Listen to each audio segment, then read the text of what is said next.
अगर आप एक किसान हैं और आपको प्रधानमंत्री किसान सम्मान निधि योजना के अंतर्गत साल में 6,000 रुपए का बेनिफिट प्राप्त हो रहा है तो आपको डेफिनेटली पता होगा कि 20वीं किस्त का आने का समय हो चुका है। जैसे कि हमने आपको पिछली वीडियो में ये जानकारी दी थी कि सरकार की तरफ से 20वीं किस्त का पैसा जून के लास्ट वीक में या जुलाई के फर्स्ट वीक में आपको प्राप्त हो सकता है।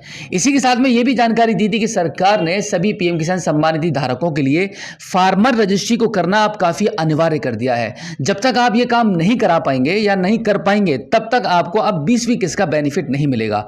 19वीं किस्त के दौरान ही सरकार ने इस बात का ऐलान कर दिया था कि आपको ये 19वीं किस्त का पैसा तभी मिलेगा जब सभी किसानों की फार्मर रजिस्ट्री कंप्लीट हो जाएगी। लेकिन सरकार ने उस टाइम आपको एक बार मौका दे दिया था क्योंकि लाखों की तादाद में किसान ऐसे थे जिनका फार्मर रजिस्ट्री उस टाइम कंप्लीट नहीं हो पाया था। तो उस टाइम 19वीं किस्त का पैसा तो आपको बिना फार्मर रजिस्ट्री के ही भेज दिया गया था। लेकिन अब यह तय हो चुका है कि 20वीं किस्त का पैसा आपको तभी प्राप्त होगा जब आप अपना फार्मर रजिस्ट्री कर लेंगे। देखिए, फार्मर रजिस्ट्री को करना मुश्किल नहीं है, बहुत ही आसान काम है। आज की इस वीडियो में मैं आपको बताने वाला हूं कि आप घर बैठे मोबाइल फोन के माध्यम से ही अपना फार्मर रजिस्ट्री को आप कैसे कंप्लीट कर पाएंगे। मात्र 2 से 3 मिनट का समय लगेगा और सिर्फ मोबाइल फोन के थ्रू ही आप घर बैठे ही आप ये काम कर पाएंगे, और वो भी बिना किसी को 1 रुपया भी दिए हुए।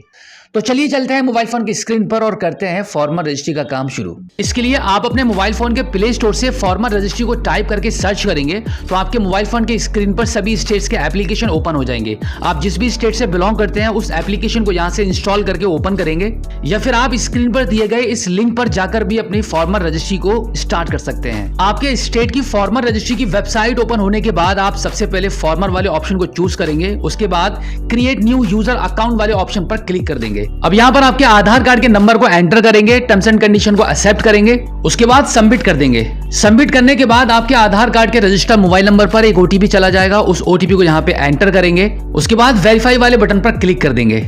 इतना करते ही आपके मोबाइल फोन की स्क्रीन पर आपकी केवाईसी डिटेल्स यहाँ पे ओपन हो जाएंगी। अब यहाँ पे आपके मोबाइल नंबर को एंटर करेंगे। मोबाइल नंबर एंटर करते ही आपकी फार्मर रजिस्ट्री में आपका नंबर लिंक करने के लिए एक ओटीपी चला जाएगा। उस ओटीपी को यहाँ पे एंटर करेंगे और वेरीफाई वाले बटन पर क्लिक कर देंगे। अब इसके बाद आपका मनपसंद कोई एक पासवर्ड बनाएंगे और यहाँ पर क्रिएट माई वाले अकाउंट पर क्लिक कर देंगे। तो इस प्रकार से यहाँ पर आपका यूजर अकाउंट सक्सेसफुली एक्टिवेट हो जाएगा। अब आप इसको ओके कर दीजिए। अब यहाँ पर आपका रजिस्टर मोबाइल नंबर और आपका पासवर्ड एंटर करके लॉगिन कर लेंगे।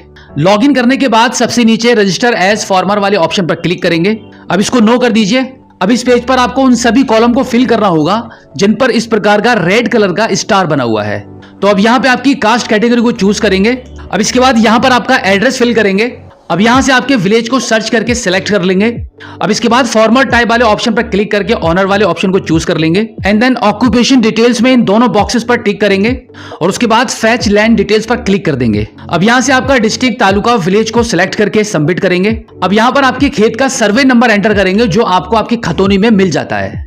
सर्वे नंबर एंटर करके फाइनली इसको सबमिट कर देंगे। अब इसके बाद select owner and identifier name वाले ऑप्शन पर क्लिक करके आपकी फैमिली के इस लिस्ट में से आपके नाम को चूज कर लेंगे। इसके बाद आपने ऊपर ये जो गांव आपने चूज किया है, इस गांव में आपकी जितनी भी जमीन होगी आपके नाम से, उन सब की डिटेल्स यहाँ पे सर्वे नंबर के साथ निकल कर आ जाएगी। इन सभी को आप 1 बाय 1 करके चूज कर लेंगे और फिर फाइनली इसको सबमिट कर देंगे।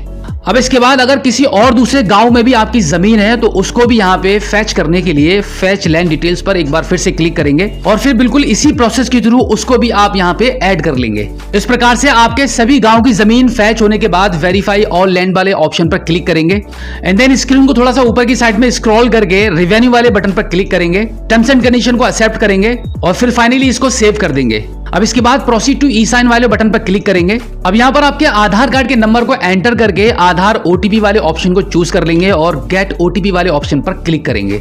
अब आपके आधार रजिस्टर मोबाइल नंबर पर एक ओटीपी प्राप्त होगा। उस ओटीपी को यहाँ पे एंटर करेंगे, टर्म्स एंड कंडीशन को एक्सेप्ट करेंगे और फाइनली इसको सबमिट कर देंगे। सबमिट करने के बाद आपकी फार्मर रजिस्ट्री सक्सेसफुली कंप्लीट हो जाएगी। अब यहाँ पर आप डाउनलोड पीडीएफ वाले ऑप्शन पर क्लिक करके एक बार अपने फॉर्म को देख सकते हैं। इस पीडीएफ फाइल में आपका फार्मर एनरोलमेंट नंबर से लेकर आपकी जमीन की कंप्लीट डिटेल आपको शो हो जाएगी।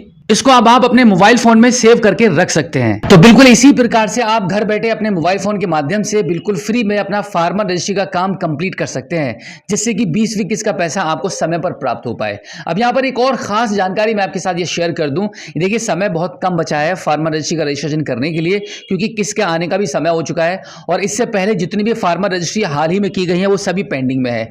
तो इसलिए अगर आपने अभी तक अपनी फार्मर रजिस्ट्री नहीं की है तो जल्दी कर लीजिए, क्योंकि फार्मर रजिस्ट्री को करने के बाद इसको अप्रूव होने में भी सरकार की तरफ से थोड़ा सा समय लग रहा है इस बार। अब जरूरी जानकारी यह है कि जब तक आपका फार्मर रजिस्ट्री अप्रूव नहीं होगा तब तक आपको ना तो 20वीं किस्त का पैसा मिलेगा और ना ही कोई एक नया आवेदन आप किसान सम्मान निधि योजना में कर पाएंगे, ताकि प्रधानमंत्री किसान सम्मान निधि योजना की 20वीं किस्त का पैसा आपको समय पर प्राप्त हो पाए। तो उम्मीद करता हूं कि आज की इस वीडियो में जो जानकारी आपके साथ शेयर की गई है, आई होप आपको काफी अच्छी लगी होगी। इसी के साथ आपसे रिक्वेस्ट करूंगा कि हमारी इस वीडियो को आप अपने सभी साथियों में, किसान साथियों में शेयर जरूर करना, ताकि ये इंपोर्टेंट जानकारी उन तक भी पहुंच पाए।